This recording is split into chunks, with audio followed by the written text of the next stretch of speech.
Hey guys, welcome to the channel. और आज की इस वीडियो में हम देखेंगे कि एक क्विज़ एप्लीकेशन आप कैसे बना सकते हैं with the help of React.js। और साथ ही में यहाँ पे हम यूज़ करने वाले हैं शेड्स UI का। तो जैसा कि आप मेरी स्क्रीन पे देख सकते हैं, सबसे पहले हमारे पास ये क्विज़ ऐप रहने वाली है जिसमें हम सबसे पहले एक कैटेगरी पेज दिखा रहे हैं। और जैसे आप किसी कैटेगरी पे क्लिक करते हैं तो आपका यहाँ पे क्विज़ स्टार्ट हो जाता है। और क्विज़ में आपके पास सबसे पहले क्वेश्चंस हैं, एक प्रोग्रेस बार है, साथ ही में एक आपका क्वेश्चन और 4 ऑप्शंस। और 4 ऑप्शन में से कोई भी ऑप्शन आप सेलेक्ट कर सकते हैं। तो जैसे मैं ऑप्शन 1 सेलेक्ट करता हूँ और इसको सबमिट करता हूँ, और जैसे ही मैं सबमिट करता हूँ इसके बाद ये आपके ऑप्शंस जो हैं वो लॉक हो जाते हैं और इसके बाद आप अपना आंसर चेंज नहीं कर सकते। और साथ ही में ये आपको ये भी बताता है कि कौन सा ऑप्शन यहाँ पे सही है और आपने जो आंसर दिया है वो सही है कि गलत है। तो जैसे मैं नेक्स्ट करता हूँ, यहाँ पे आपका सेकंड क्वेश्चन आता है, प्रोग्रेस बार आगे बढ़ता है, सेकंड क्वेश्चन और साथ ही में आपके उसके ऑप्शंस। तो अब मैं जैसे ही सही ऑप्शन यहाँ पे सेलेक्ट करता हूँ और इसको मैं सबमिट करता हूँ तो ये आपका बताता है कि जो आपने आंसर दिया है वो सही है।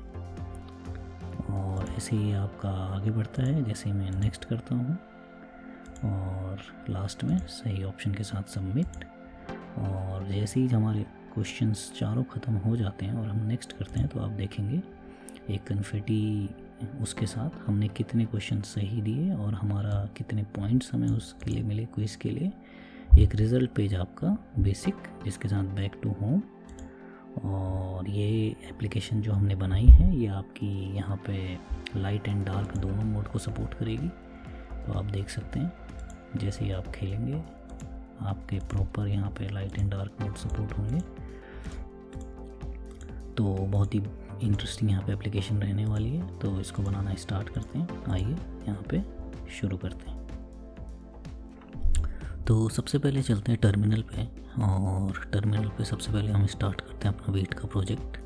तो लिखते हैं npm create वीट @latest, और इसको एंटर करते ही हमारा जो वीट का प्रोजेक्ट है वो कुछ क्वेश्चंस यहाँ पे पूछेगा, जैसे कि प्रोजेक्ट नेम। तो यहाँ पे देते हैं हम क्विज़ ऐप, सेलेक्ट करते हैं रिएक्ट विद जावास्क्रिप्ट और सीडी करते हैं क्विज़ ऐप के अंदर।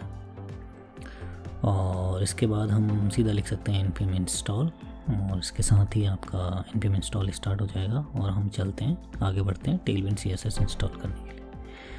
तो इसके साथ ही में हम यहाँ पे शेड्स UI भी यूज़ करने वाले हैं अपने UI कंपोनेंट्स के लिए। तो एक काम करते हैं, सीधा शेड्स की UI वेबसाइट पे ही चलते हैं और उसका ही गेट स्टार्टेड यहाँ पे कर लेते हैं। तो क्लिक करना है गेट स्टार्टेड और आना है हमें इंस्टॉलेशन पे, वीट सेलेक्ट करना है। तो इसके साथ ही टेलविंड के साथ यहाँ पे दे रखा है, तो यहीं से देख लेते हैं टेलविंड का इंस्टॉलेशन भी। तो इसको सेलेक्ट करते हैं और यहाँ पे पेस्ट करते हैं, इंस्टॉल करेगा ये टेलविंड, पोस्ट CSS और प्रीफिक्सर। और इसके बाद npm Tailwind CSS init p, इसको पेस्ट करते हैं तो आपका टेलविंड इनिशियलाइज हो जाएगा। और इसके बाद यहाँ पे तीसरा पॉइंट जो है tsconfig JSON फाइल में ये डालना है। तो हमारे पास क्योंकि हम टाइपस्क्रिप्ट यूज़ नहीं कर रहे हैं तो tsconfig है नहीं, तो हम क्या करेंगे, क्योंकि हम जावास्क्रिप्ट पे काम कर रहे हैं तो हम jsconfig.json फाइल बनाएंगे और इस पे ये पेस्ट कर देंगे। और इसके बाद आगे बढ़ते हैं, देखते हैं वीट कन्फिग में टाइप्स हमें इंस्टॉल करने हैं। तो इसको पेस्ट करते हैं और ये यहाँ पे आपका मल्टीपल लाइंस के लिए बोलेगा, तो पेस्ट करते हैं। कमेंट है तो आपका टाइप्स यहाँ पे इंस्टॉल होंगे। तो ये इंस्टॉल करने के बाद उसके बाद वीट कन्फिग को हमें रिप्लेस करना है इस वैल्यू से। तो इसको कॉपी करते हैं, वीट कन्फिग में पूरी फाइल को ही रिप्लेस कर देते हैं। इसको सेव करते हैं और इसके बाद हम setcn का npx init चला सकते हैं। तो इसको भी कॉपी करके पेस्ट, एंटर, और आपका यहाँ पे शेड्स UI यहाँ पे लेटेस्ट यहाँ पे इंस्टॉल होगा। तो कुछ क्वेश्चंस यहाँ पे ये पूछेगा जिसके हमें आंसर देने, और यहाँ पे एक क्वेश्चन आई गेस यस में यहाँ पे सिलेक्ट हो गया। तो इसके लिए मैं क्या करता हूँ, मैं Ctrl+C दबा के इसको वापस से स्टार्ट करता हूँ ताकि हम फर्स्ट क्वेश्चन से स्टार्ट कर पाएँ। तो बहुत ही बेसिक यहाँ पे क्वेश्चंस होने वाले हैं कि आप टाइपस्क्रिप्ट यूज़ करेंगे या नहीं। यहाँ पे मैं नो सेलेक्ट करता हूँ, फिर डिफ़ॉल्ट थीम कौन सी है, कलर कौन सा है।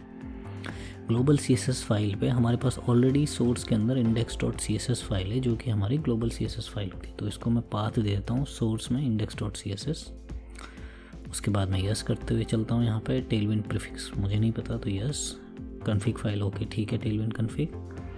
कंपोनेंट्स यूटिल्स के लिए यस, और साथ ही मैं रिएक्ट कंपोनेंट्स के लिए मैं कहता हूँ नो, और कंपोनेंट डॉट जेसन पर राइट करने के लिए मैं कहता हूँ यस। तो ये आपका कुछ कंपोनेंट जेसन में कुछ डिफ़ॉल्ट वैल्यूज़ को यहाँ पे इंसर्ट करके इस फाइल को राइट कर देगा। तो ये हमारा शेड CN का जो भी हमारा प्रोसेस था ये डन हो गया है। इसके बाद आप सीधा शेड CN को इंस्टॉल करके देखते हैं एक सिंगल कंपोनेंट को, और देखते हैं कि हमें शेड CN की डिटेल्स यहाँ पे देखने को मिलती हैं कि नहीं। तो मैंने अभी के लिए कंपोनेंट में अगर आप देखेंगे एक बटन ऐड किया है, कंपोनेंट फोल्डर अभी ब्लैंक है हमारा। तो जैसे ही मैं ये रन करता हूँ ये क्या करेगा, शेड CN UI से जो कोई कंपोनेंट बटन कंपोनेंट है उसको आपको कंपोनेंट लाइब्रेरी में डाल के देगा।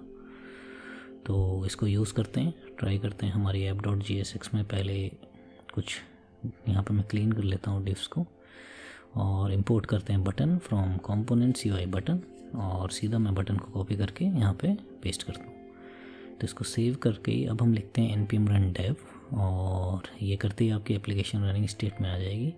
इसको कॉपी करते हैं, यहाँ पेस्ट करते हैं, और जैसे ही आप एंटर करेंगे आप देखेंगे हमें एक बटन यहाँ पे देखने को मिल रहा है क्लिक मी, और शेड CN वाला UI भी हमें देखने को मिल रहा है। तो इसके बाद हमारा क्योंकि अब शेड CN UI यहाँ पे सेट हो चुका है विथ टेलविंड, तो आपको अलग से टेलविंड का सेटअप करने की ज़रूरत नहीं है। टाइटल हम यहाँ पे चेंज कर लेते हैं क्विज ऐप, और इसको आगे चलते हैं। और शेड CN इंस्टॉल करने के बाद इसके बाद हमें क्या करना है, अब हम चलते हैं सीधा हमारे टर्मिनल में। मैं एक नया टर्मिनल खोल लेता हूँ इंस्टॉलेशंस के लिए, और सबसे पहले हमें क्या करना है, हमें यहाँ पे रिएक्ट राउटर डॉम सेटअप करना है। तो मैं रिएक्ट राउटर डॉम लिखता हूँ, और सबसे बेस्ट जो यहाँ पे आपको रिएक्ट राउटर डॉम को इंस्टॉलेशन मिलेगा वो है W3 Schools पे। कॉपी करके पेस्ट करते हैं सीधा npm install d, और इसके बाद जो बेसिक यूसेज है उसमें ब्राउज़र राउटर को सीधा सीधा कॉपी करके लेके चलते हैं अपनी app.jsx में। बटन अब चाहिए नहीं, तो यहाँ पे मैं सीधा सीधा रिप्लेस करता हूँ इसको browser route with all the routes, और इसकी जो इंपोर्ट कमांड है वो भी ले लेते हैं। इसको भी कॉपी करते हैं, यहाँ पेस्ट करते हैं, यहाँ से जो भी अननेसेसरी चीज़ें वो हटा लेते हैं, button, Vite logo, React logo and everything. और इसके बाद आप इसको चाहे तो काउंट हटा सकते हैं, नहीं तो रख लेते हैं, हमें आगे ज़रूरत पड़ने वाली है इसकी। तो ये करने के बाद आप देखेंगे instack.css और app.css में कुछ CSS पड़ी है, उसको भी हटा लेते हैं। और कंपोनेंट्स में UI के अंदर एक button.jsx फाइल है जो कि हमने इंस्टॉल की थी। तो ये आपका बाय डिफ़ॉल्ट रेडिक्स यूज़ करता है आपका शेड CN। तो ये भी एक अच्छा है कि आपके पास जो जो कंपोनेंट्स आप यूज़ कर रहे हैं सिर्फ वो ही यहाँ पे मिल रहे हैं, तो कोई बड़ी सी फाइल आप इंस्टॉल नहीं कर रहे हैं। तो मैं एक फ़ोल्डर बनाता हूँ पेजेस, इसके अंदर मैं लेता हूँ layout.jsx और इसको RFC लिख के लेआउट, ये हमारा लेआउट होने वाला है। और इसके बाद मैं एक और पेज बनाता हूँ home.jsx, और इस पर भी वही RFC लिख के आपका होम। इसके बाद एक और मैं पेज बनाता हूँ यहाँ पे nopage.jsx, जो कि आपका 404 वाला पेज होगा, RFC लिख के 404 पेज नॉट फाउंड। तो ये आपके बेसिक पेजेस हमने बना लिए हैं। अब चलते हैं हमारे लेआउट में और एक बार देख लेते हैं लेआउट के लिए हमें क्या चाहिए। यहाँ पे सिंपल लेआउट में आपका आउटलेट और लिंक यूज़ होगा, तो इसी को इंपोर्ट करते हैं, लेआउट में पेस्ट करते हैं। और इसके बाद कुछ नहीं करना है हमें, कुछ वो तो चाहिए नहीं, तो सीधा मैं लिखता हूँ आउटलेट, और इस आउटलेट में आपका बेसिक हमें जो भी हम डायनेमिक पेजेस बनाएंगे वो यहाँ पे देखने को मिलेंगे। तो चलते हैं हमारी app.jsx में, और यहाँ पे जो भी पाथ्स ऐसे हैं जो अभी अवेलेबल नहीं हैं तो वो एरर कर रहे होंगे, तो ये हटा लेते हैं, नो पेज को सेट कर लेते हैं और इंपोर्ट करना स्टार्ट करते हैं। सबसे पहले होम, तो मैं लिखता हूँ import let's say home from pages home. इसके बाद इंपोर्ट लेआउट फ्रॉम आपका पेजेस लेआउट, और तीसरा import no page from pages no page. तो जैसे ये सेव करता हूँ और आप देखेंगे अब हमें वहाँ पे फॉर्म दिखने लग गया है। क्यों? क्योंकि आपका आउटलेट यहाँ पे काम करना स्टार्ट हो चुका है। तो इसके बाद आगे बढ़ते हैं। इसके बाद हमें क्या करना है कि लेआउट पे हम अपना जो भी हमारा व्यू है वो बनाना स्टार्ट करते हैं। तो मैं div को क्लास देता हूँ यहाँ पे एक bg बैकग्राउंड। और ये क्लास मैं क्यों दे रहा हूँ, यहाँ पे हम पहले से ही यहाँ पे लाइट एंड डार्क कलर यहाँ पे जो थीम है वो लेके चलने वाले हैं। तो bg बैकग्राउंड आपको देना पड़ेगा जब आपको डार्क बैकग्राउंड रखना है। तो आप देखेंगे डार्क देते ही ये अब डार्क थीम में चलना चालू हो जाएगा। तो इसको हम बाद में डायनेमिक कर लेंगे, अभी के लिए मैं डार्क लेके आगे इस पर सेट करता हूँ। तो एक अंदर एक और डिव ले रहा हूँ मैं, जिसको हम हाइट देंगे। तो इस पर क्लास नेम लिख के मैं देता हूँ हाइट और स्क्रीन। तो ये करते ही आपका जो फुल हाइट है पेज की वो यहाँ पे ले रहा है आपका चाइल्ड आइटम। तो पेरेंट आइटम भी इसलिए डार्क मोड में पूरा आ गया है। और इसके बाद आगे बढ़ते हैं, यहाँ पे हम इसमें लिख सकते हैं फ्लेक्स, और फ्लेक्स के साथ ही इसको कहते हैं फ्लेक्स कॉलम, क्योंकि हमें कॉलम वाइज एक एक आइटम बनाना है। और आइटम्स को मैं कहता हूँ सेंटर, और जस्टिफाई में सेंटर ना लेके मैं लेता हूँ स्टार्ट, और मैं मार्जिन से थोड़ा सा गैप दे दूँगा। तो ये आपका सेंटर पे ना रख के हमें टॉप से नीचे की तरफ को रखना है। तो आउटलेट को कॉपी करके इसमें पेस्ट करते हैं, और इसके बाद आप देखेंगे तो ये हमारा आपका ब्लैंक पेज दिख रहा होगा आपको, क्योंकि हमने कुछ लिखा नहीं है। तो एक हेडिंग में दे देता हूँ H1 टैग के साथ। तो इसको हम कहते हैं क्विज ऐप। ये आपकी डिफ़ॉल्ट हेडिंग रहेगी जो आपकी हमेशा यहाँ पे दिखती रहेगी। तो आप अगर देखेंगे बहुत छोटा हमें यहाँ पे क्विज ऐप और होम देखने को मिल रहा है। होम आपका डायनेमिक एरिया है और क्विज ऐप आपका ऐसा एरिया है जो स्टैटिक रहेगा और बार बार चेंज नहीं होगा। तो क्विज ऐप को मैं क्लास नेम देता हूँ यहाँ पे लेट्स से डार्क, और डार्क पे जब भी आपको एक्स्ट्रा वो करना हो तब आप ऐसे लिख सकते हैं डार्क कॉलम, और उसके बाद जो भी आपकी स्टाइल है वो। तो टेक्स्ट वाइट दिया मैंने यहाँ पे। और इसके बाद आप क्या कर सकते हैं, इसकी हेडिंग को मैं कहता हूँ जो आपका टेक्स्ट है वो हम थोड़ा सा इसके साइज़ बढ़ा लेते हैं 4XL, और साथ ही में इसको फ़ॉन्ट को बोल्ड भी कर लेते हैं। तो फ़ॉन्ट बोल्ड, और इसके बाद आपका जो मार्जिन है बॉटम से 8 रैंडम मार्जिन में दे रहा हूँ अभी के लिए, और टॉप से 20। तो ये 20 गैप मेरे को चाहिए, क्योंकि आपका मैं इसको हेडर बना रहा हूँ अपनी क्विज ऐप। तो ये करने के बाद नेक्स्ट हमें क्या करना है, आउटलेट के बाद मैं एक बटन दे रहा हूँ जो कि आपका हम टॉगल करेंगे, ये जो भी हम डार्क और लाइट थीम के बीच में टॉगल करेंगे उसमें। तो यहाँ पे आप देखेंगे app.jsx में तो हमने जो बटन लिया था उसी को यहाँ पे यूज़ करते हैं। तो मैं जाता हूँ बटन में, ऑलरेडी इंस्टॉल आई गेस हम कर चुके हैं इसको। तो सीधा यूसेज पे स्टार्ट करते हैं। तो इंपोर्ट करते हैं बटन, और इसके बाद आप सीधा यहाँ पे आई गेस मैंने गलत फाइल में किया है। ओके, यहाँ से हटाते हैं, हमें लेआउट में इसको उससे पेस्ट करना है। तो यहाँ मैं पेस्ट करता हूँ बटन, और बटन पे मैं यहाँ पे लिख देता हूँ मोड। फ़िलहाल के लिए मोड लिख के देखते हैं, ठीक। तो हमें बटन दिख रहा है, और इस बटन से हम क्या करेंगे, आपका लाइट और डार्क थीम को टॉगल करेंगे। तो मैं जाता हूँ टर्मिनल पे और लिखता हूँ npm सेव रिएक्ट आइकन्स। तो रिएक्ट आइकन्स लाइब्रेरी डाल लेते हैं, कोई भी आइकन आपको यूज़ करने हैं। रिएक्ट आइकन्स लाइब्रेरी आपकी ऑलमोस्ट सारे आइकन लाइब्रेरी प्रोवाइड कराती है, तो आप आराम से उसमें से कोई भी आइकन यूज़ कर सकते हैं।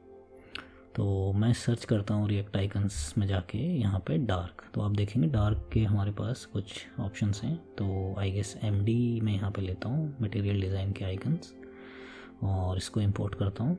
और ऐसे ही अगर मैं एक सर्च करता हूँ लाइट, तो ट्राई करते हैं MD से ही अगर ये लाइट आइकन भी मिल जाता है। तो आप देखेंगे तो आई गेस हमारे पास ये एक आइकन है MD लाइट, तो इसी को यूज़ कर लेते हैं, MD लाइट मोड। तो इसको मैं कॉपी करता हूँ, कॉमा लगा के यहाँ पेस्ट कर देता हूँ। और हमारा जो बटन एरिया है उसमें चलते हैं, उसमें मोड को हटाते हैं और एंटर करके दोनों ही आइकन में यहाँ पे डाल देता हूँ MD लाइट मोड और MD डार्क मोड। और इनको हम टॉगल कर लेंगे अपने हिसाब से कि जैसे आपका लाइट है तो डार्क मोड वाला बटन दिखे और डार्क है तो लाइट मोड वाला बटन दिखे। तो इसको सेव करते हैं। आप देखेंगे अब हमें दोनों ही बटन दिख रहे हैं, और अब हम सीधा टॉगल पे काम करना स्टार्ट कर सकते हैं।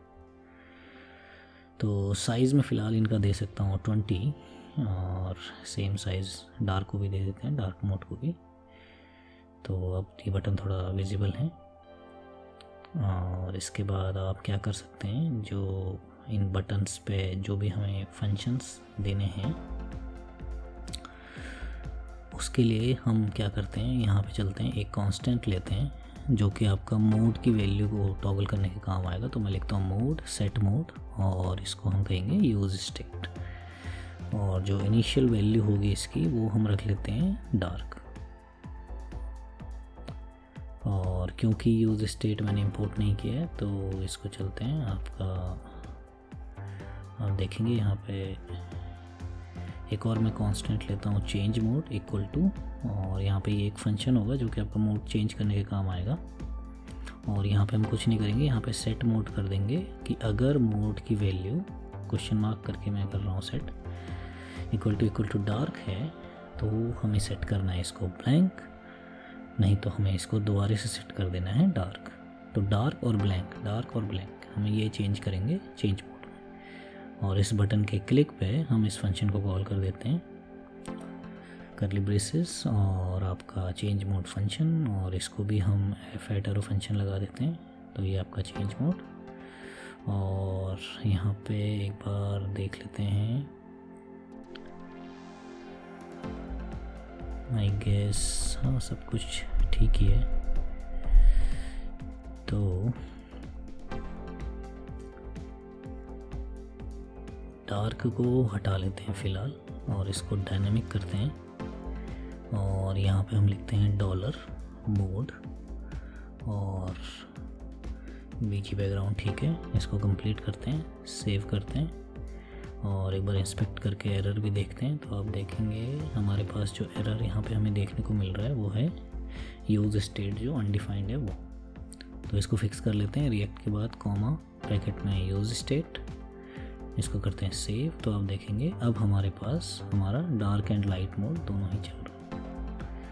और क्योंकि हमने अभी तक कोई कस्टम कलर नहीं दिए हैं तो वो आउट ऑफ द बॉक्स आपका काम कर रहा है, ये सिर्फ एक होम को छोड़ के जो कि डार्क मोड में हमें देखने को मिल ही नहीं रहा है। तो उसको अगर आप चाहें तो dark and then semicolon के साथ उसको फिक्स कर सकते हैं, लेकिन अभी के लिए फ़िलहाल ट्रांजिशन देते हैं। तो मैं ट्रांजिशन लिखता हूँ ऑल, ईज लीनियर कर लेते हैं, और साथ ही में जो ड्यूरेशन है उसको मैं 100 रखता हूँ, ज़्यादा मेरे को स्लो नहीं करना। तो आप देखेंगे थोड़ा स्मूथ ट्रांजिशन है डार्क और लाइट मोड के बीच में। तो इसके बाद हमारा जो ये बटन है इस पे जो हमारे अलग अलग आइकन्स हैं उनको सेपरेट कर लेते हैं। तो मैं लिखता हूँ यहाँ पे मोड इक्वल टू डार्क अगर है तो आपका हमारा जो लाइट आइकन है वो शो करना है, नहीं तो टर्शरी ऑपरेटर का यूज़ करके हम कहते हैं कि आपका सेकंड बटन यहाँ पे आइकन शो होगा। तो इसके बाद सिंगल आइकन आपका चेंज हो रहा है और इसकी पोजीशनिंग भी फिक्स कर लेते हैं। चलते हैं बटन पे और कहते हैं क्लास नेम इक्वल टू, सबसे पहले कहते हैं इसको एब्सोल्यूट। तो ये सेंटर और टॉप पे चला जाएगा, उसको बॉटम पे कहते हैं 5। तो ये आपका बॉटम से 5 पिक्सल थोड़ा ऊपर हमें देखने को मिलेगा। और इसके बाद आप इसमें ये भी कह सकते हैं कि ओपेसिटी जो है इसकी थोड़ी सी कम रखते हैं नॉर्मल हमारा जो कंटेंट है उससे।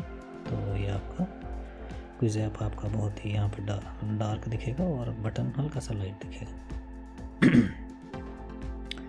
तो इसके बाद हम चलते हैं, कुछ क्लोज कर लेते हैं, यहाँ पे कुछ फाइलें जो उनके यूज़ की नहीं है। और इसके बाद होम पे हम अपना काम स्टार्ट कर सकते हैं अब। तो होम पे हमें क्या करना है, मैं चलता हूँ शेड सीन में और मैं कार्ड का यूज़ करूँगा।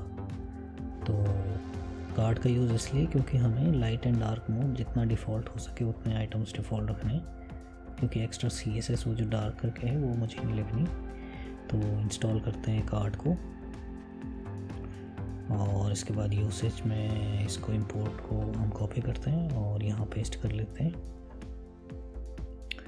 और इसके बाद जो कार्ड का जो भी यहाँ पे यूसेज में है उसको भी कॉपी करते हैं और यहाँ पे आप सीधा ही यहाँ पे होम पे डिव के अंदर सबसे पहले आइटम दे सकते हैं कार्ड।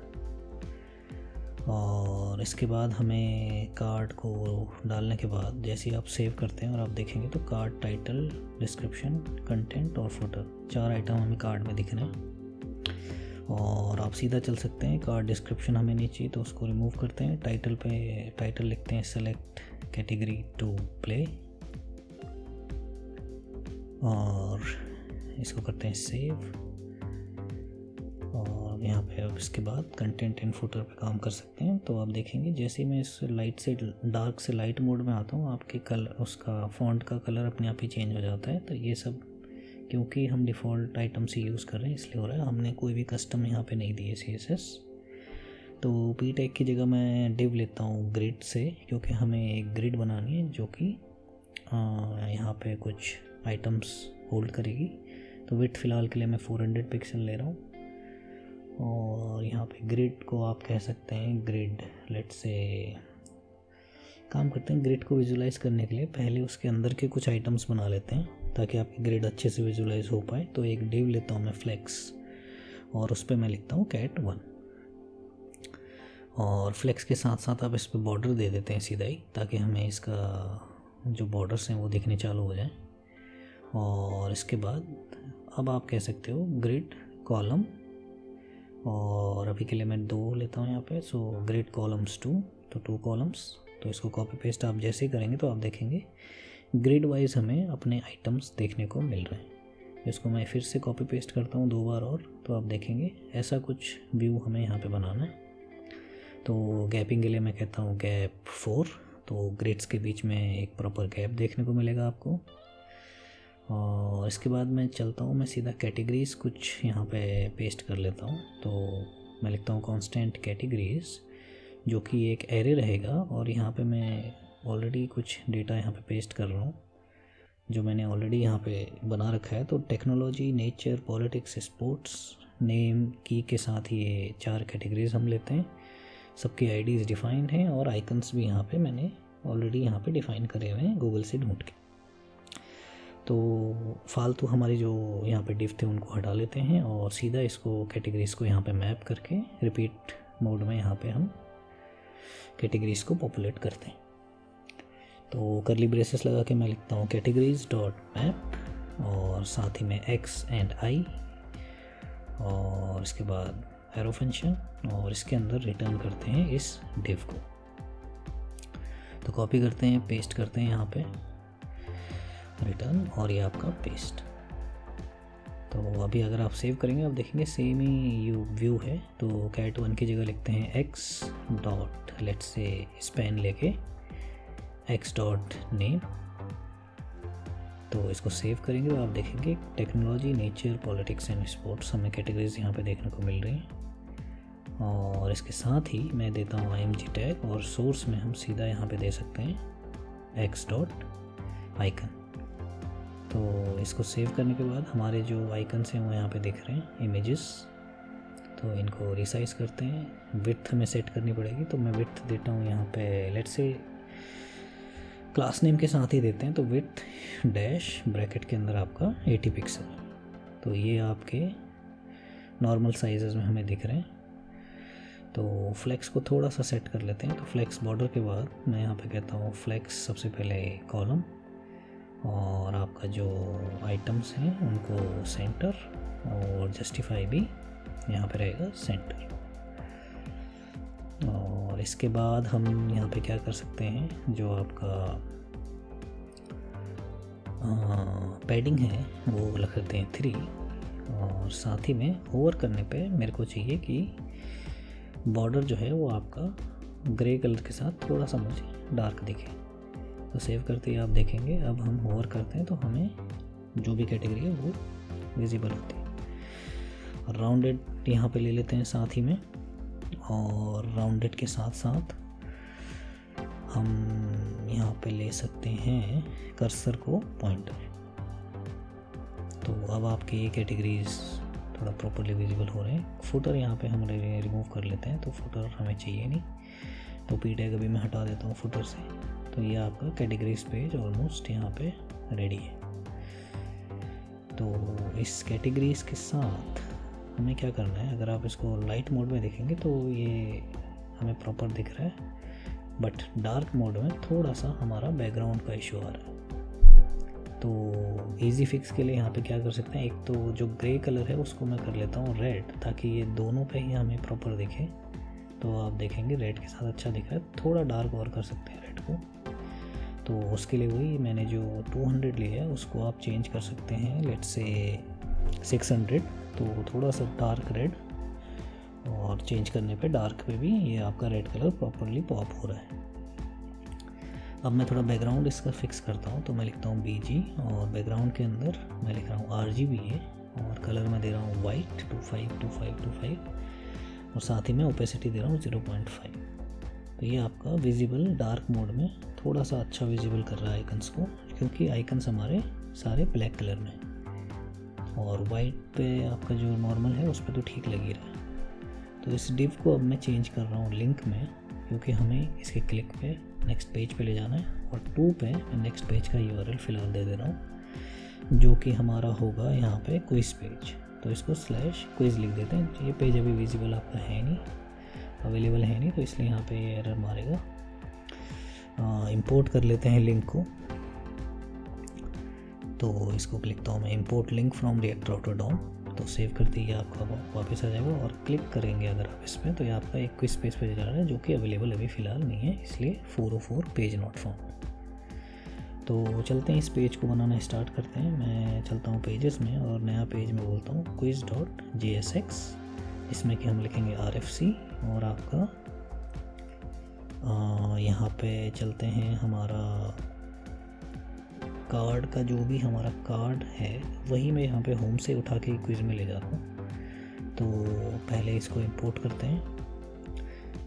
ओके, इंपोर्ट्स को हमें इंपोर्ट में रखना पड़ेगा, तो इंपोर्ट को इंपोर्ट में, प्लस साथ ही में जो आपका कंपोनेंट है उसको उठाते हैं, उसको सीधा सीधा यहाँ पे रिटर्न कर देते हैं इधर डिव पे। और इसके बाद हम इसमें से जो आइटम हमें नहीं चाहिए वो रिमूव कर सकते हैं, जैसे कि लिंक मैप, ये कैटेगरीज़ का जो भी है ये मैं पूरा ही यहाँ पे हटा दे रहा हूँ। और इसके बाद जो इवन जो ग्रिड है ये आपका ग्रिड फॉर्मेट में होने नहीं वाला, तो ग्रिड के ऑप्शंस भी सारे हटा लेते हैं, और इसको सेव करके आप देखेंगे अभी कुछ दिखेगा नहीं।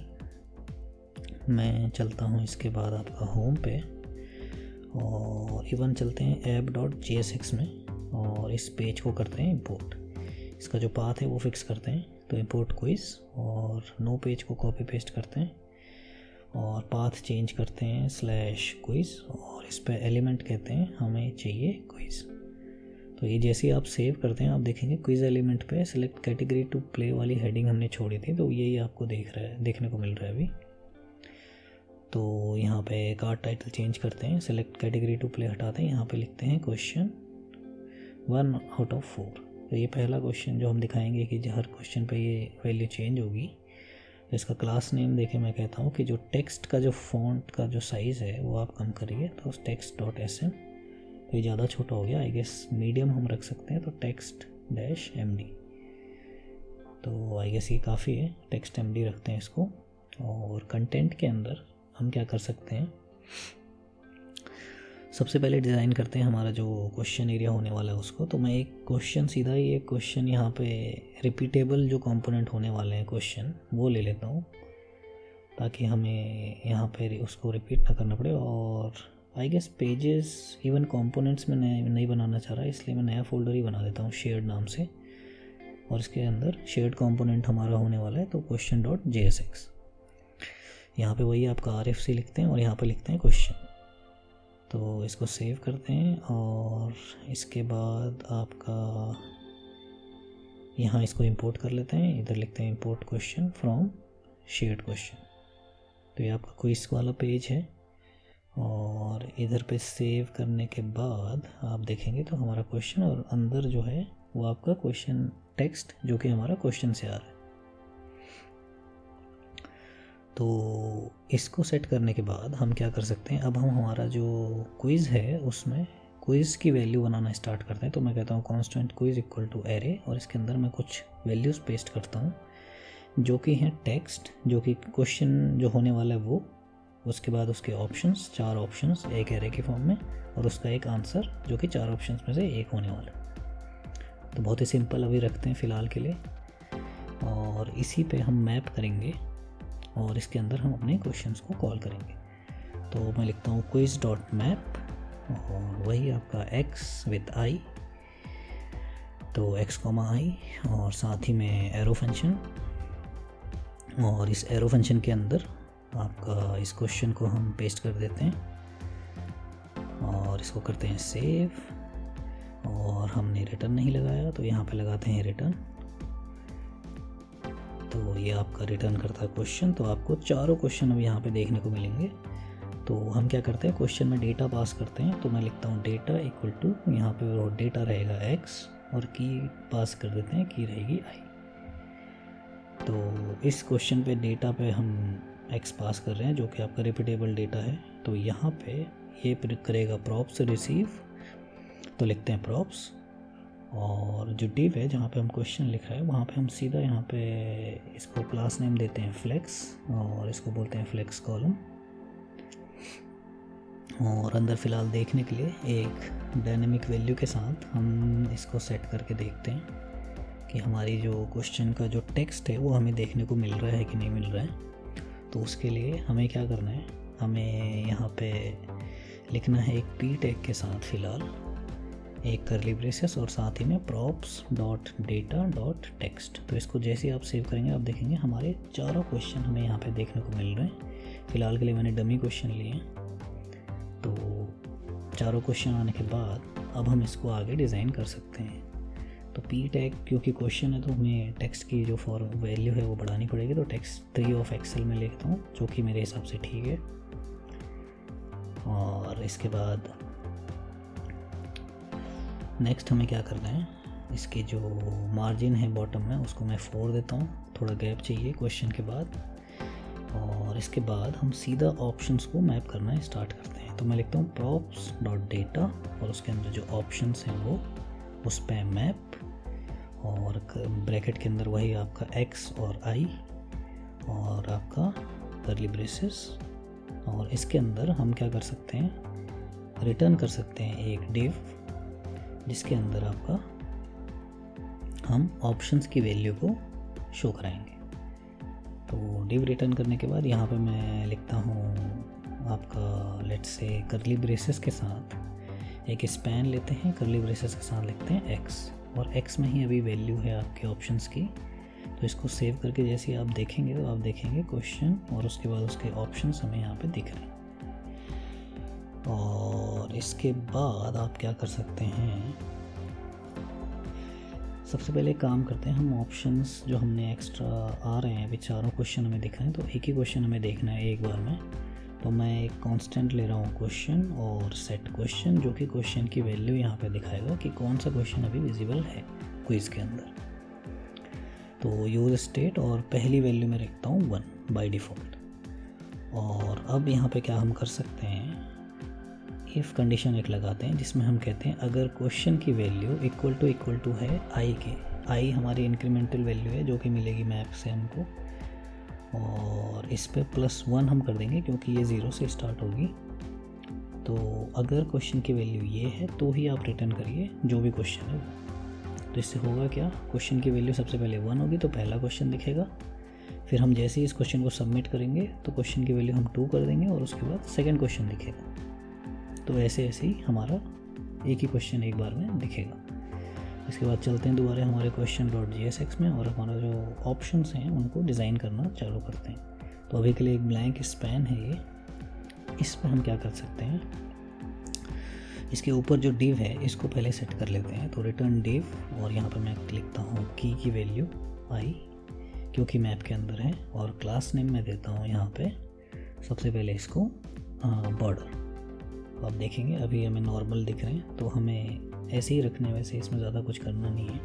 तो आप सीधा ही इसको दे सकते हैं, जो x है 2 y है 1, तो इसको साथ में लिख सकते हैं, डिज़ाइन करना इजी होगा। तो px2 py की वैल्यू 1, लेट्स से 2 ही रख लेते हैं, और इसके बाद मार्जिन टॉप 1 एंड इसके बाद मार्जिन बॉटम भी ले लेते हैं 1 एंड राउंडेड कॉर्नर्स, और आपके जो फ्लेक्स है वो तो रहेगा ही। और फ्लेक्स करने के बाद यहाँ पे हमें क्या करना है, मैं जाता हूँ रिएक्ट आइकन्स में। मुझे 2 आइकन्स चाहिए, एक राइट का और एक रॉन्ग आंसर। तो एक मैं सिलेक्ट करता हूँ, सर्च करता हूँ चेक। तो ये एक आइकन मैं यहाँ पे उठा रहा हूँ, फॉन्ट ऑसम से चेक सर्किल का आइकन मिलता है, और मैं आउटलाइन वाला नहीं ले रहा हूँ, यहाँ पे विथ कलर वाला ले रहा हूँ। तो आपका जो ये ब्लैक कलर है इसको हम चेंज कर सकते हैं। सेकंड सेम कलर वाला ही मैं उठा रहा हूँ यहाँ पे टाइम्स सर्किल का, तो क्रॉस का। तो इन आइकन्स का यूज़ हम कैसे करेंगे, जैसे ही आप गलत आंसर देते हैं तो हम क्रॉस दिखाएंगे, और जो भी सही आंसर होगा उस पर भी हम चेक मार्क दिखा देंगे। तो दोनों को ही मैं इस पेन के साथ पेस्ट कर रहा हूँ यहाँ पे आपका क्रॉस आइकन और चेक सर्किल आइकन, और ये सेव करते ही आप देखेंगे तो दोनों आइकन हमें दिख रहे हैं। दोनों एक साथ कभी भी विजिबल नहीं होंगे, तो अभी के लिए हम इसको कहते हैं कि दोनों में से एक ही दिख रहा है। तो अगर हम इसको जस्टिफाई बिटवीन देते हैं फ्लेक्स के साथ, तो ये आपका लेफ़्ट में आपकी वैल्यू होगी, राइट में उसका जो भी चेक मार्क है कि सही है कि गलत वो हो रहेगा। तो जस्टिफाई बिटवीन आइटम सेंटर, तो ये आपके ऐसे कुछ दिखेंगे। साथ ही में हम जो कर्सर है उसको भी देते हैं पॉइंट।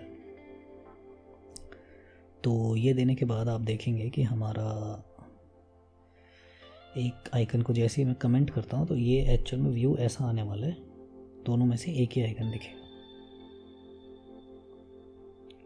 तो इसके बाद आगे बढ़ते हैं। इसमें क्लास नेम में मैं क्या कहता हूँ, इसको यहाँ पे हमें डायनेमिक करना पड़ेगा क्लास नेम को। तो उससे पहले मैं जाता हूँ शेड सीन में, और मेरे को यहाँ पे मेरे को चाहिए सेपरेटर। तो सेपरेटर देखते हैं, ये हमारा सेपरेटर है शेड सीन की तरफ से। तो इसको पहले कर लेते हैं इंस्टॉल। तो इसकी npm इंस्टॉल कमांड में कॉपी करता हूँ, यहाँ पेस्ट करता हूँ, और इसको मैं लगा देता हूँ इंस्टॉलेशन पे। और यूसेज हम स्टार्ट कर देते हैं सीधा ही। तो मैं इंपोर्ट को कॉपी करता हूँ और सीधा सेपरेटर यहाँ पे यूज़ करता हूँ मैं। ये आपके सारे ऑप्शंस दिखाने के बाद एक मुझे चाहिए सेपरेटर, तो मैप के बाद मैं लिख रहा हूँ सेपरेटर। और इसके साथ ही मेरे को करना है import button again from the components library, और सेपरेटर के बाद मुझे एक देना है सबमिट बटन। तो बटन दे के लिखते हैं यहाँ पे सबमिट। तो इसको अगर आप देखेंगे तो ऑप्शंस के साथ अब हमें एक सबमिट बटन भी दिख रहा है। तो एक काम करते हैं, इसके बाद मैं सेपरेटर पे एक क्लास देता हूँ। मैं देता हूँ क्लास नेम, और इसकी मैं वैल्यू सेट करता हूँ लेट्स से my2। तो y एक्सिस पे 2 pixel from top and bottom. इसको बढ़ा लेते हैं, इसको 4 कर लेते हैं, तो ये थोड़ा गैप ठीक लग रहा है हमें। और सबमिट पे हमें अब ये आंसर सबमिट कराना है। और इसके साथ ही मैं सबमिट पे, इससे पहले एक काम करते हैं, इसी सबमिट को लेट्स से एक मैं यहाँ पे कांस्टेंट हम बनाना स्टार्ट करते हैं आई गेस। तो इस क्वेश्चन कंपोनेंट को कंप्लीट कर लेते हैं। तो पहले मैं लिखता हूँ कांस्टेंट, और हमें देखना है कि सबमिट हुआ है कि नहीं हुआ आंसर। तो अगर सेट सबमिटेड और सबमिटेड मैं एक ले रहा हूँ, तो इसका यूज़ स्टेट में लिखते हैं पहले फॉल्स। तो इनिशियली आंसर सबमिट नहीं होगा, और इंपोर्ट करते हैं यूज़ स्टेट। और इनिशियली आपका सबमिट नहीं होगा, लेकिन एक बार अगर सबमिट हो जाता है तो आपका फिर सबमिट बटन नहीं दिखना चाहिए, उसके बाद आपका बटन दिखना चाहिए नेक्स्ट। तो यहाँ पे मैं लिखता हूँ सबमिटेड, और अगर सबमिटेड है तो आपका सबमिट बटन, नहीं तो आपका दिखना चाहिए यहाँ पे नेक्स्ट बटन। और यहाँ पे इसको क्लोज कर लेते हैं और सेव करते हैं। तो आपका ये अभी यहाँ पे नेक्स्ट बटन दिख रहा है। क्यों? क्योंकि हमारी सबमिटेड की वैल्यू फ़िलहाल नॉट सबमिट हमें करना पड़ेगा सबमिट के लिए। ओके, तो ये हमारा सेट है। और अब हमें क्या चाहिए, जब भी हम कोई भी आंसर यहाँ पे सबमिट करें तो उसको सेव हमें करना पड़ेगा। तो उसके लिए फिर से चलते हैं, एक और कांस्टेंट इसको कॉपी पेस्ट कर लेते हैं, और हम लेते हैं आंसर और सेट आंसर। तो ये क्या करेगा, जो भी आंसर की वैल्यू है उसको हम इसमें होल्ड करेंगे। फ़िलहाल इनिशिएट करते हैं ब्लैंक से, और यहाँ पे इस डिव पे आके हम कहते हैं जब भी इस पे क्लिक करें ऑन क्लिक, और यहाँ पे मैं क्या करूँगा, यहाँ पे मैं सेट कर दूँगा उस आंसर की वैल्यू जो भी इस पे x की वैल्यू है वो। और ऑब्वियसली इसको हमें फैट एरो फंक्शन में लेना पड़ेगा।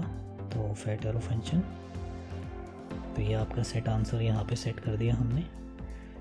और इसके बाद ऑन क्लिक पे सेट आंसर सेट करने के बाद इवन जो क्लास नेम है उसमें भी हम करते हैं कि जैसे ही आंसर आपका, पहले इसको डायनेमिक कर लेते हैं इस एरिया को, तो वो ब्रेसेस टिल्डा साइन, और अब मैं लिखता हूँ $, और यहाँ पे डॉलर के अंदर हम लिखते हैं कि अगर सबमिटेड है आंसर और आंसर इक्वल टू x अगर है, मतलब जो आपने आंसर दिया है और जो x की वैल्यू है वो अगर सेम है, तो आपका जो बॉर्डर है वो हमें चेंज करना है AAA कलर से, नहीं तो ब्लैंक।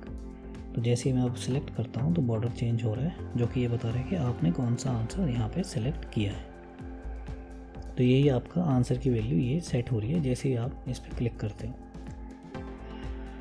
तो इसके बाद हमारे जो ये आइकन्स हैं इस पर भी हम काम कर सकते हैं, क्योंकि अब हमारे पास सबमिटेड भी है और हमारे पास एक्चुअल आंसर भी है। तो इसको डायनेमिक करने के लिए अब हमें क्या करना है, इसके बाद हम चलते हैं, एक काम करते हैं, बटन सबमिट पर काम पहले कर लेते हैं। तो ऑन क्लिक पे मैं लिखता हूँ सबमिट पे, यहाँ पे सबमिट आंसर। तो ये एक फंक्शन मैं यहाँ पे डिफ़ाइन कर रहा हूँ जो कि अभी ऊपर है नहीं, हमें बनाना पड़ेगा। तो इसके बाद यहाँ पे लिखते हैं कांस्टेंट सबमिट आंसर, और इस पे हम करेंगे कुछ नहीं, इस पे जो सबमिटेड की वैल्यू है उसको सबसे पहले तो हम सेट करेंगे। तो यहाँ पे लिखते हैं सेट सबमिटेड, और इसके अंदर हम वैल्यू सेट करते हैं ट्रू। तो इससे आपका जो सेट सबमिटेड है वो ट्रू हो जाएगा और हमें पता लग जाएगा कि आंसर्स जो हैं वो ऑलरेडी सबमिट हो गए हैं। और इसके बाद मैं एक कांस्टेंट लेता हूँ नेक्स्ट क्वेश्चन, और जिसको हम हिट करेंगे जब भी आपका नेक्स्ट बटन पे आप क्लिक करते हैं तब। तो इस पे हमें करना क्या है, मैं अभी के लिए लिख रहा हूँ props.save, और इस फंक्शन के अंदर मुझे कुछ पास करना होगा। मैं पास करता हूँ अगर आंसर इक्वल टू props.data.answer है तो ये आपका ट्रू या फॉल्स रिटर्न कर रहे हैं बेसिकली हम। और क्विज पे आते हैं, और क्विज पे आप देखेंगे यहाँ पे प्रॉप्स का जो भी वैल्यू था वो ये रही props.data.answer। तो यही हम सेव फंक्शन में पास कर रहे हैं। सेव फंक्शन अभी तक बनाया नहीं है तो इसको भी बना लेते हैं। तो यहाँ पे मैं लिखता हूँ सेव, और इसको करली ब्रेसेस के अंदर एक एरो फंक्शन बना देते हैं, और एक मैं इवेंट ले रहा हूँ जिसमें कि वहाँ से ट्रू या फॉल्स मिलेगा, और यहाँ पे एक फंक्शन सेव आंसर नाम से जिसमें मैं पास कर दे रहा हूँ। तो सेव आंसर भी यहाँ पे तुरंत यहाँ पे बनाए लेते हैं। तो कांस्टेंट लिखते हैं सेव आंसर, और इसमें वैल्यू को मिलेगी हमें और इस पर हम उसको कंसोल करा लेते हैं। तो ये आपका जो भी क्विज कंपोनेंट से जो भी वैल्यू आएगी उसको हम इस फंक्शन के थ्रू यहाँ पे सेव कराएंगे। तो चलते हैं नेक्स्ट क्वेश्चन की जो फंक्शन की जो भी वैल्यू है उसको हम ऑन क्लिक पे यहाँ पे नेक्स्ट बटन पे कॉल कर लेते हैं। तो ये कॉल करते हैं नेक्स्ट क्वेश्चन, और इसको करते हैं सेव, और एक बार इसको देखते हैं। मैं करता हूँ इंस्पेक्ट, और साथ ही मैं कंसोल खोल लेता हूँ। पुराने एरर्स को यहाँ पे करते हैं क्लीन, और इसको करते हैं रीलोड।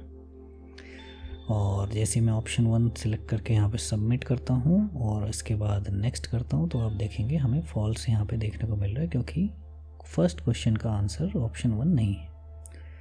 तो इसके बाद आप चीज़ एक और गौर कर रहे होंगे, सबमिट करने के बाद जो हमारे ऑप्शंस हैं वो आप अभी चेंज कर पा रहे हैं। तो इसको भी फिक्स करते हैं।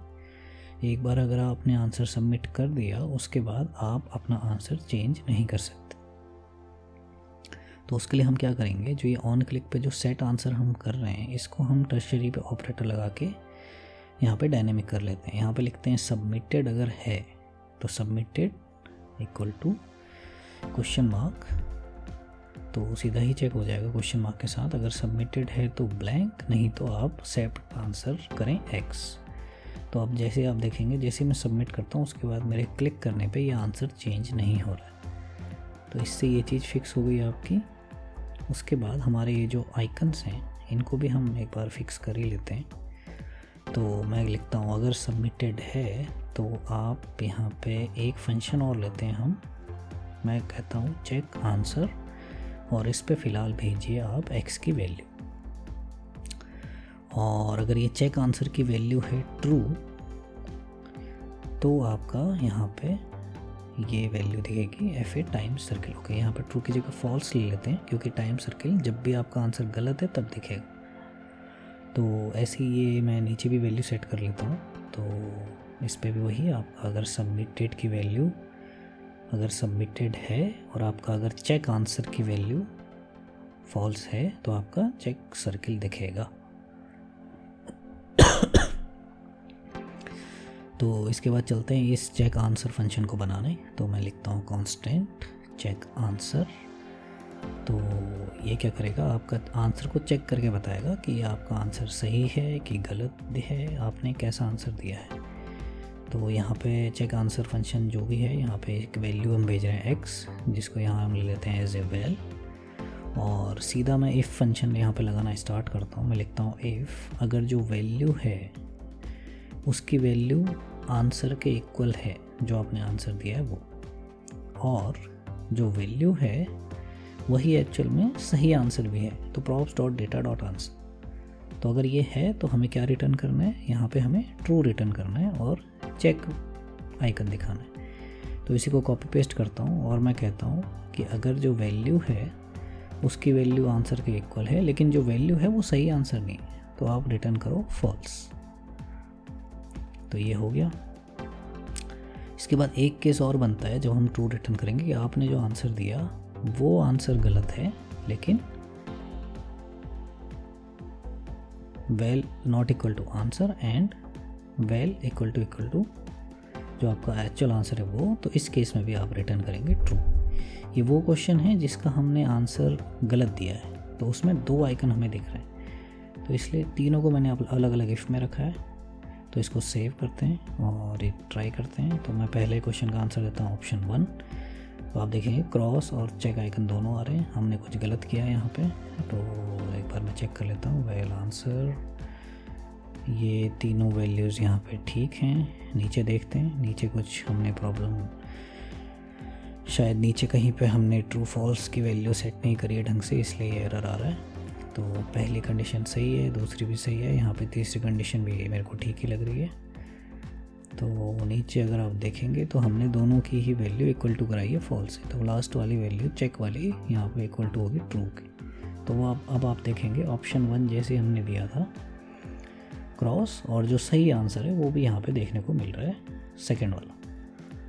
तो अगर आप सेकंड यहाँ पे सिलेक्ट करते तो क्योंकि वो सही आंसर था तो आपको ऑप्शन 1 पे क्रॉस देखने को नहीं मिलता, क्योंकि वो हमने आंसर वो दिया ही नहीं था।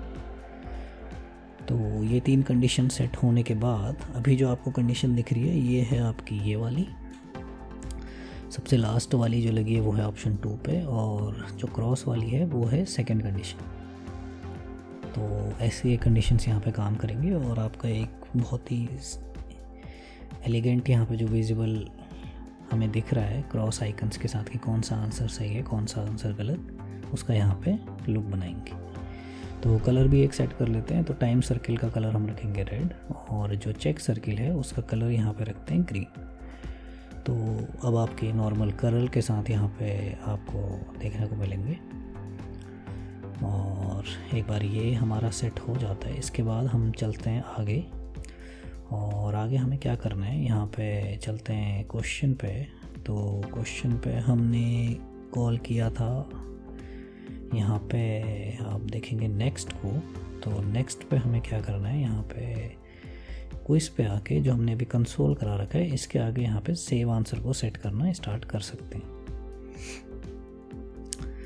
तो सेव आंसर में हमें क्या करना है, सबसे पहले जो भी आंसर हमें वहाँ से मिल रहा है, और अभी हम आंसर में वैल्यू सिर्फ लेके आए हैं ट्रू या फॉल्स। तो सबसे पहले हमें ये भी जानना होगा कि कौन से क्वेश्चन का आंसर हम यहाँ पे दे रहे हैं, क्योंकि अभी बहुत ही रैंडम यहाँ पे आएगा। तो सबसे पहले मैं बनाता हूँ एक न्यू आंसर्स, और इसको हम कहते हैं आंसर, जो कि अभी तक हमने ये यहाँ पे डिफ़ाइन नहीं किया है। तो एक बार मैं इवन आंसर को भी डिफ़ाइन कर लेता हूँ। तो कांस्टेंट को मैं एक फिर से लेता हूँ कांस्टेंट, और यहाँ पे मैं लिख सकता हूँ आपका कॉपी पेस्ट ही कर लेते हैं। तो यहाँ पे क्वेश्चन की जगह लिखते हैं आंसर्स और सेट आंसर्स। तो ये आपके सारे जो भी आंसर्स हमें क्वेश्चंस में मिल रहे हैं वो होल्ड करेंगे और ये एक एरे से इनिशिएट करते हैं इसको। तो ऐसे ही न्यू आंसर्स में जब भी आएगा तो हम इसको कहते हैं आंसर्स। तो जो भी प्रीवियस वैल्यू थी एरे की वो अब हमारे पास न्यू आंसर्स वाले एरे में है और इसको अब हम मैनिपुलेट कर सकते हैं जो भी नया आंसर हमको मिल रहा है उसके साथ। तो मैं कहता हूँ सेट आंसर्स और इस पर जो भी आपके न्यू आंसर्स हैं वो पास हो जाएंगे। न्यू आंसर्स को भी हम सेट करते हैं। तो इसके बाद न्यू आंसर्स पे हमें क्या चाहिए, ई हमें सिर्फ अभी मिल रहा है। तो इस ई की जगह यहाँ पे हमें एक क्वेश्चन का नंबर भी चाहिए होगा। तो इसको फ़िलहाल मैं करता हूँ कमेंट और एक काम करते हैं, ई के साथ मैं यहाँ पे लेता हूँ ये ईमेल को हमको मिल रहा है यहाँ पे सेव आंसर से और इसके साथ में कॉमा लगा के एक आई वैल्यू भी पास करता हूँ। तो आई में आपका जो क्वेश्चन है वो रहने वाला है। तो इसको मैं यहाँ पे ले लेता हूँ क्यू वेरिएबल से और इसके बाद हम न्यू आंसर्स को एक बार ओपन कर लेते हैं और न्यू आंसर्स में पुश करते हैं हमारा जो भी अभी करंट वैल्यू हमें मिली है वो। तो एक करली ब्रेसेस लेके मैं कहता हूँ क्वेश्चन की वैल्यू है क्यू और आंसर की वैल्यू है यहाँ पे ई, जो कि ट्रू फॉल्स हमें देगी। तो ये आपके क्वेश्चन के साथ उसका एक्चुअल आंसर जो हमने दिया है वो सही है कि नहीं वो यहाँ पे हम सेव कर रहे हैं इसमें। तो इसके बाद हम क्या कर सकते हैं, क्वेश्चन की वैल्यू को हमें सेव होते ही यहाँ पे आगे भी बढ़ाना है। तो सेट क्वेश्चन की वैल्यू मैं कर रहा हूँ क्वेश्चन +1। तो इससे होगा क्या, जैसे ही हम एक क्वेश्चन का आंसर देते हैं उसका आंसर यहाँ पे आके सेव होगा और आपका नेक्स्ट क्वेश्चन पे हम चले जाएंगे जिसका आंसर अभी तक हमने सबमिट नहीं किया है। तो ऑब्वियसली वो वैल्यू हमारे पास नहीं है। तो मैं करता हूँ ऑप्शन 1 नेक्स्ट।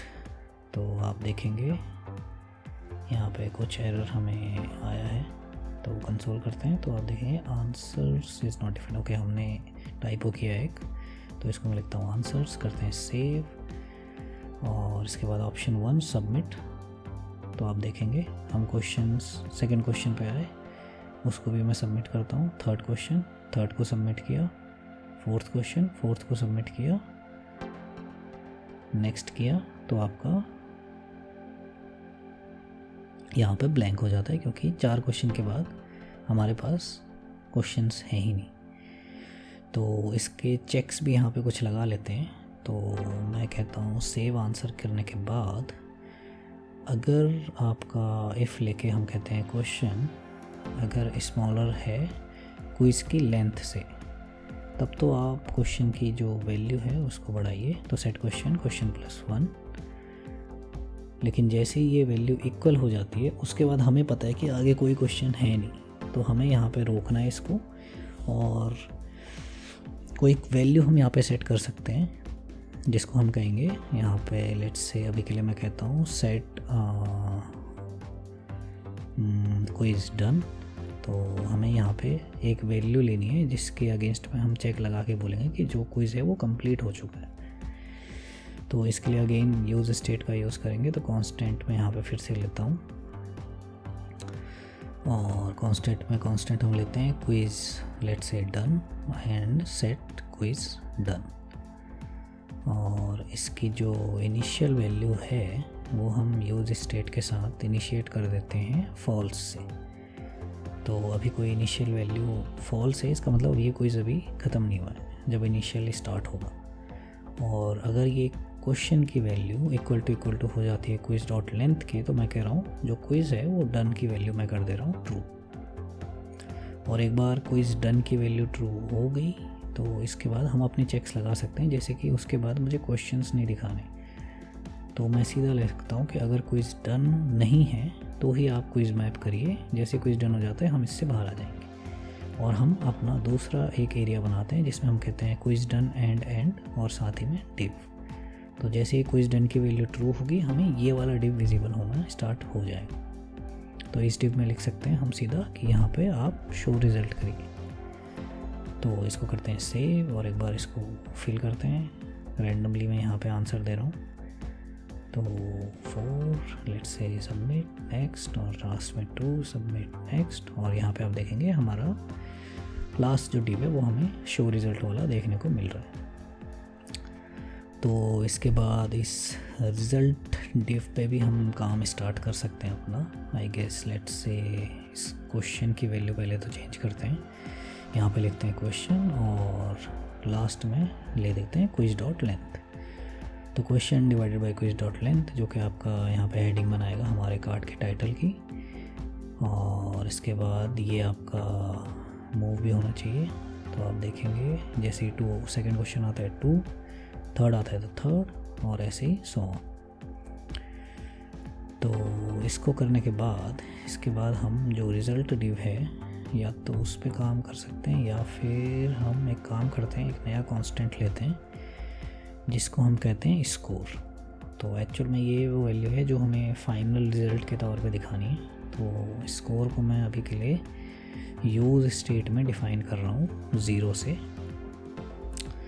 और स्कोर आप ऐसे इमेजिन कर सकते हैं कि एक क्वेश्चन के 100 पॉइंट्स, तो 4 क्वेश्चन है तो मैक्सिमम पॉइंट्स आप 400 ले सकते हैं, और जैसे जैसे आपके आंसर गलत हो जाएंगे वैसे वैसे आपके स्कोर के पॉइंट्स यहाँ पे कम होते रहेंगे।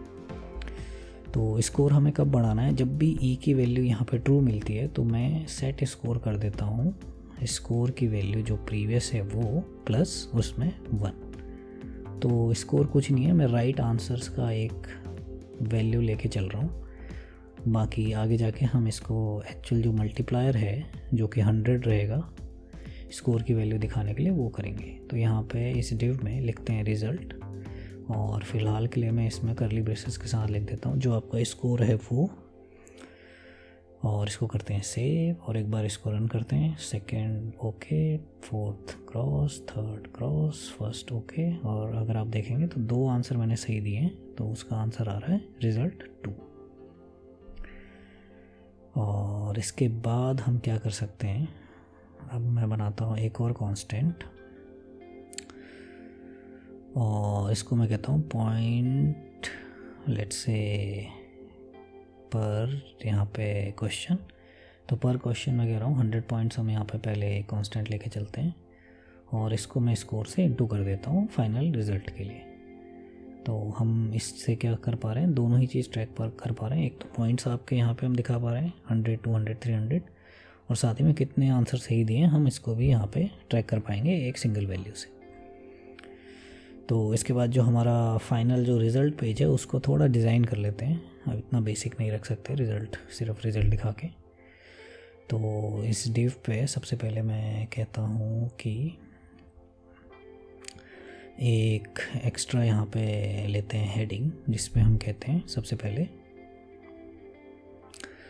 क्विज रिज़ल्ट, और इस हेडिंग को ऑब्वियसली हम क्लास देंगे। तो लेते हैं क्लास नेम और इसको क्लास देते हैं टेक्स्ट थ्राइस ऑफ एक्सेल, और इसको यहाँ पे इसके जो ऊपर वाला डिव है हमें फ्लेक्स चाहिए होगा, तो लिखते हैं क्लास नेम फ्लेक्स, और इसको ऑब्वियसली हमें कॉलम देना पड़ेगा तो फ्लेक्स कॉलम, और आइटम्स को अलाइन करते हैं सेंटर।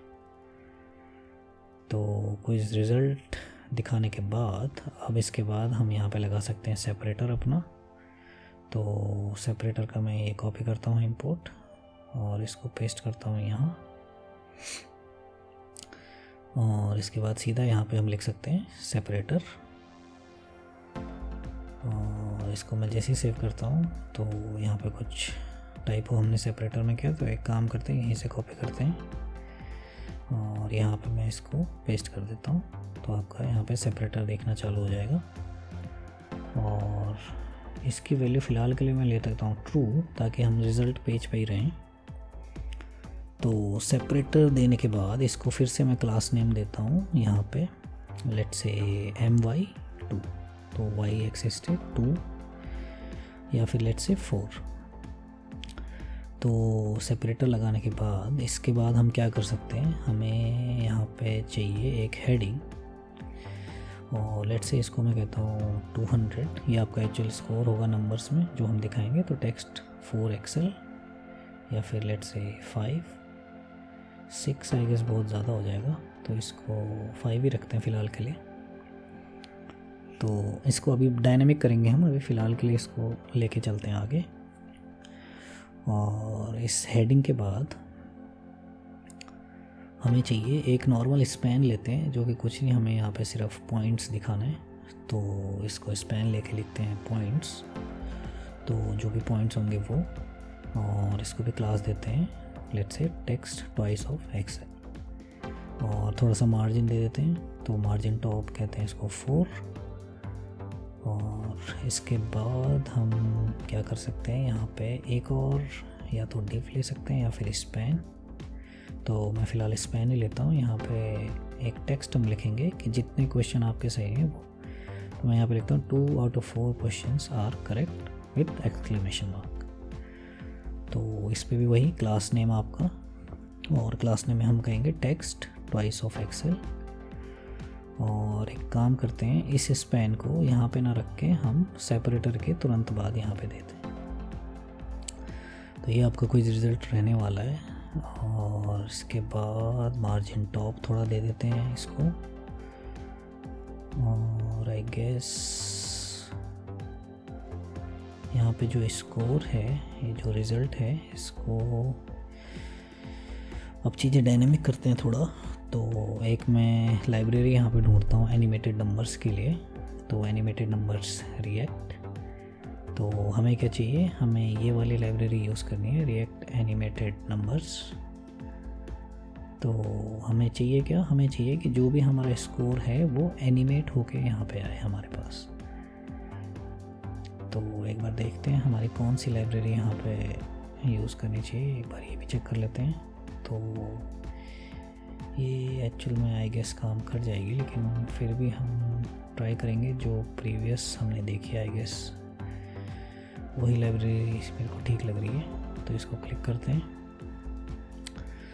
लेटेस्ट पब्लिश्ड है और आई गेस साइज़ भी कम है। तो इसके गिटहब में चलते हैं सीधा, और यही लाइब्रेरी जो हमें चाहिए। तो सिंपल है, आप देखेंगे नॉर्मली एनिमेट होके डेटा आता है। तो सीधा इसको कॉपी करते हैं और हमारे टर्मिनल पे चलते हैं इंस्टॉल करने वाले, और सीधा लिखते हैं npm i-save और आपका पेस्ट कर देते हैं। तो ये जब तक इंस्टॉल हो रहा है तब तक हम अपना यूसेज स्टार्ट कर लेते हैं। तो मैं कॉपी करता हूँ फर्स्ट इंपोर्ट को, तो इस इंपोर्ट को यहाँ पे कॉपी करते हैं और सेपरेटर के बाद यहाँ पेस्ट कर लेते हैं, और इसका जो भी यूसेज है उसको भी कॉपी कर लेते हैं। और इसको हम जहाँ पे हमारी हेडिंग है जो कि हमने 200 रखी हुई है, इसके साथ ही यहाँ पे हम पेस्ट करते हैं। तो इस 200 की जगह हमें ये चाहिए एनिमेटेड होके ये यहाँ पे आना चाहिए। तो इसको लिखने के बाद मैं इसमें से जो एक्स्ट्रा आइटम्स हैं वो हटा रहा हूँ, क्लास नेम हटा दिया, ये हटा दिया, ये आपका सेट कर लेते हैं। ये तो नंबर हो गया, font size, colour, I guess colour की भी हमें ज़रूरत नहीं है, रेड नहीं रखेंगे, तो जो डिफ़ॉल्ट कलर है वो ठीक है, वाइट ही आने देते हैं। तो इसको सेव करते हैं। तो आप देखेंगे अभी फ़िलहाल के लिए एरर है, क्यों, क्योंकि हमने ये जो नंबर वैल्यू है ये अभी डिफाइंड नहीं है। तो यहाँ पे कॉपी करते हैं इस वैल्यू को, स्कोर इनटू आपका पॉइंट पर क्वेश्चन। तो आप देखेंगे 0 हमें यहाँ पे देखने को मिल रहा है फ़िलहाल, और यहाँ से ये रिज़ल्ट हटा देते हैं। तो आप अगर इसको ये करेंगे तो देखेंगे हाँ ये एनिमेट होके 0 तक आ रहा है। तो इसको ऐसा ही छोड़ते हैं, आगे बढ़ते हैं हमारे इसमें। तो अभी के लिए मैं ये जो हेडिंग पे जो क्लास लगाई थी यही इस पे लगा देता हूँ फ़िलहाल, एनिमेटेड नंबर्स पे, और इस हेडिंग को हम यहाँ पे कर देते हैं रिमूव। और इसके बाद अब आगे चलते हैं। तो एक और लाइब्रेरी मैं यहाँ पे यूज़ करूँगा। तो ये लाइब्रेरी आपकी होने वाली है यहाँ पे रिएक्ट कन्फेटी एक्सप्लोजन। तो इसको हम यूज़ करेंगे जो हम रिज़ल्ट दिखा रहे हैं उसके लिए। तो क्लिक करते हैं रिएक्ट कन्फेटी एक्सप्लोजन में, और इसके गिटहब पे चलते हैं सीधा। तो यूसेज देखते हैं इसका, एक आपका कन्फेटी एक्सप्लोजन आपको इंपोर्ट करना है और सीधा उसको यूज़ करना है। तो इस ऐसा कुछ पार्टिकल इफेक्ट यहाँ पे हमें देखने को मिलेगा। तो बहुत ही सिंपल लाइब्रेरी है और सिंपल यूसेज है। तो चलते हैं npm इंस्टॉल और साथ ही में लिखते हैं रिएक्ट कन्फेटी एक्सप्लोजन और सीधा इसके यूसेज पे आते हैं। तो इंपोर्ट करते हैं सबसे पहले इसको करते हैं यहाँ पेस्ट, और इसके बाद यहाँ पे सीधा ले लेते हैं कन्फेटी एक्सप्लोजन को और इसको हम यहाँ पे पेस्ट कर देते हैं जब हमारा रिज़ल्ट आ रहा है वहाँ सेपरेटर के तुरंत बाद। तो सेपरेटर से पहले ही रख लेते हैं और इसके बाद मैं इसके ऑप्शंस का यूसेज देखना चाह रहा हूँ। तो हमें ऐसा कुछ चाहिए जहाँ पे एक फोर्स, ड्यूरेशन एंड एवरीथिंग, यहाँ पे पार्टिकल काउंट हम कंट्रोल कर पाएँ। तो ये हमें देखना है कि इसका यूसेज कैसे कर रहा है। तो एक काम करते हैं, इसके एग्जांपल में ही चलते हैं। तो मैं चाहता हूँ सोर्स और इसमें देखते हैं example.tsx। तो यहाँ पे देखेंगे एक कांस्टेंट में आपके प्रॉप्स ले रखे हैं और उसको पास करा है आपका स्प्रेड ऑपरेटर के साथ। तो इसी को कॉपी कर लेते हैं, सीधा आते हैं हमारे कन्फेटी एक्सप्लोजन, यहाँ पे इसको पेस्ट करते हैं और प्रॉप्स की जगह हम यहाँ पे लिखते हैं कन्फेटी ऑप्शंस। तो अब इस वेरिएबल को हम यहाँ पे डिफाइन कर लेंगे। तो चलते हैं यहाँ पे, इसके बाद तुरंत बाद यहाँ पे लिखते हैं confetti options equal to bracket और इसके बाद इसमें ये वैल्यूज़ हम यहाँ पे कर देते हैं पेस्ट और इसको यहाँ पे करते हैं सेव और एक बार देखने की कोशिश करते हैं। यहाँ पे करते हैं इसको रीलोड। तो आप देखेंगे कन्फेटी हमारा यहाँ पे प्रॉपर काम कर रहा है। तो अब इसके कुछ वैल्यूज़ के साथ मैं थोड़ा बहुत ट्विक यहाँ पे करता हूँ। तो जैसे ड्यूरेशन है वो मैं कर देता हूँ 3000, पार्टिकल काउंट मुझसे ज़्यादा चाहिए तो 120 और विड्थ अभी बहुत कम हो रही है तो 400 आप देखेंगे बहुत कम एरिया कवर कर रहा है। तो इसको मैं बढ़ा के 800 कर लेता हूँ। तो इसको अब मैं रीलोड करता हूँ। तो ये हमारा कन्फेटी पॉप जो है ये मेरे को काफ़ी ठीक लग रहा है हमारे रिज़ल्ट के हिसाब से। तो आप अपने हिसाब से इसको ट्विक कर सकते हैं, कितना फोर्स आपको देना है ऊपर की तरफ को या फिर क्या ड्यूरेशन होना चाहिए, लेकिन मेरे हिसाब से इतना काफ़ी है। और आप एक चीज़ गौर करेंगे, जो हमारा नंबर्स है वो यहाँ पे कुछ प्रॉब्लम कर रहा है तो एक बार उसको भी हम फिक्स करेंगे। तो इसको मैं एक बार कर लेता हूँ फॉल्स ताकि हम स्टार्टिंग से देख पाएँ। तो मैं आंसर देता हूँ 2, लेट्स से फिर से मैं कहता हूँ 3 और 2 और लास्ट में 1। तो सबमिट करते ही जैसे ही नेक्स्ट करते हैं हमारा रिज़ल्ट, इसमें से 2 आउट ऑफ 4 क्वेश्चन, लेकिन पॉप हमें यहाँ पे देखने को मिला है, लेकिन हमारे नंबर्स यहाँ पे कुछ हमने यहाँ पे प्रॉब्लम्स कर रहे हैं। तो एक बार उसको फिक्स करते हैं। सबसे पहले मैं जाता हूँ तो इस फॉल्स को फिर से ट्रू कर देते हैं ताकि हम यहाँ पे रिज़ल्ट एरिया में ही रहें। और एक बार चलते हैं नंबर्स वाले में। अगर आप देखेंगे तो आई गेस ट्रांजिशन ठीक है, एनिमेट टू नंबर में भी अगर मैं यहाँ पे 100 आना चाहिए था पॉइंट पर क्वेश्चन पे। तो फॉन्ट साइज़ ऑलरेडी 40 है तो आई गेस क्लास नेम यहाँ पे कुछ गड़बड़ कर रहा है, तो क्लास नेम मैं यहाँ पे हटा दे रहा हूँ। और इसके बाद अगर इसको, जी हाँ नंबर्स आपके प्रॉपर आ रहे हैं, तो जो क्लास नेम था वही प्रॉब्लम थी। तो इसको फॉन्ट साइज़ भी मैं 60 कर लेता हूँ। तो थोड़ा सा यहाँ पे फॉन्ट साइज़ बड़ा रखते हैं आई गेस, ठीक है। तो थोड़ा सा गैप यहाँ पे दे देते हैं, जो पॉइंट्स है उसको 2 ही रखते हैं गैप में। और यहाँ पे इसके अलावा जो आपका स्कोर है वो वापस ऐड कर देते हैं इसमें। तो स्कोर इनटू पॉइंट्स पर क्वेश्चन, तो अभी 0 आएगा और ट्रू की जगह इसको फिर से कर देते हैं फॉल्स। और इसके बाद एक बार फिर से एक बार गो थ्रू कर लेते हैं। एक बार मैं एंटर करता हूँ तो आपका जो ये टेक्स्ट है ये भी हमें अपडेट करना पड़ेगा, तो इसको भी अपडेट करते हैं। तो चलते हैं हमारे टेक्स्ट एरिया में। तो आप देखेंगे जहाँ पे 2 आउट ऑफ 4 लिखा है यहाँ पे हमें डायनेमिक करना है वैल्यूज़ को। तो स्कोर जो कि आपका राइट आंसर्स को कवर कर रहा है और क्विज डॉट लेंथ जो कि आपका कितने क्वेश्चन हैं वो बता रहा है। तो इसको सेव करते हैं और यहाँ पे मैं एक बार फिर से इसको ट्राई करता हूँ। ऑप्शन 2, ऑप्शन 3, ऑप्शन 4, ऑप्शन 4 फिर से नेक्स्ट। तो आप देखेंगे 3 out of 4 questions correct and 300 points. और इसके बाद हम एक काम करते हैं, पॉइंट्स के बाद एक बटन ले लेते हैं नीचे जो कि आपको बैक टू होम भेजने के काम आएगा। तो यहाँ पे चलते हैं पॉइंट्स वाले स्पैन के बाद और मैं लिखता हूँ लिंक और इसके अंदर बटन, और बटन पे टेक्स्ट हम लिखते हैं बैक टू होम। और लिंक हमने अभी तक इंपोर्ट नहीं किया तो एरर मारेगा। तो चलते हैं लिंक इंपोर्ट करते हैं। इंपोर्ट लिंक, तो ये आपका आया रिएक्ट राउटर डोम से, और इसके बाद इस लिंक पे देते हैं 2, और 2 पे हमें देना है होम पे जाने के लिए स्लैश।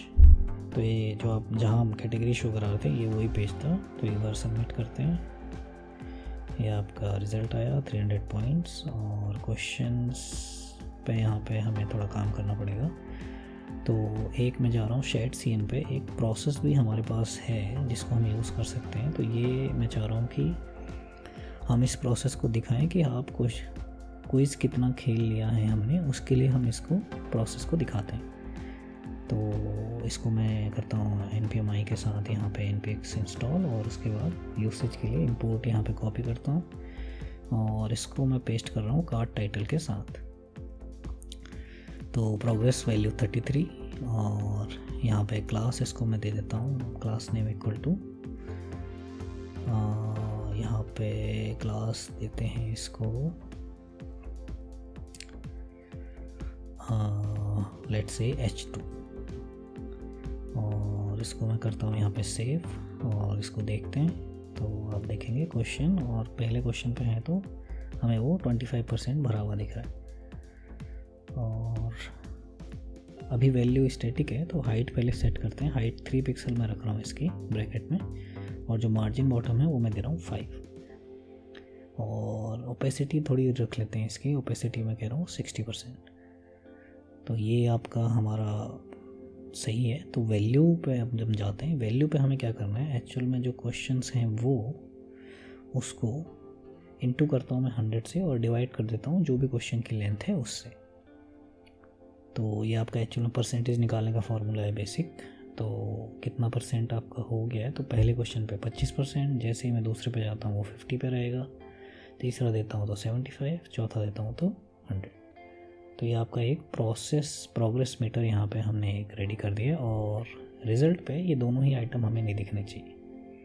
तो उसके लिए बेस्ट वही है, हम इसको एक सिंगल डिव में लेते हैं दोनों आइटम्स को, और इस डिव पे सीधा सीधा हम आपकी कंडीशन लगा देते हैं कि अगर क्विज़ डन की वैल्यू नॉट है तो आप ये डिव दिखाइए, नहीं तो आप ये डिव मत दिखाइए। इसको करते हैं सेव, तो ये डिव आपका हट जाएगा क्विज़ रिज़ल्ट, और क्या कहते हैं आपका लिंक टू स्लैश, और क्लास नेम यहाँ पे empty6, और इसको करते हैं रिवर्ट। तो आप देखेंगे हमारा ये डार्क एंड लाइट मोड भी सही चल रहा है। तो मैं इस बार फिर से करता हूँ, इसको फिल करते हैं, नेक्स्ट करते हैं, 4 out of 4 correct, 400 points, back to home. और ये आपकी कैटेगरीज जो नॉर्मली आती हैं वो। तो ये आपका बेसिक क्विज़ है, यहाँ पे ख़त्म होती है। Hope you like it. तो मिलते हैं आपसे अगली वीडियो में। Bye bye, take care.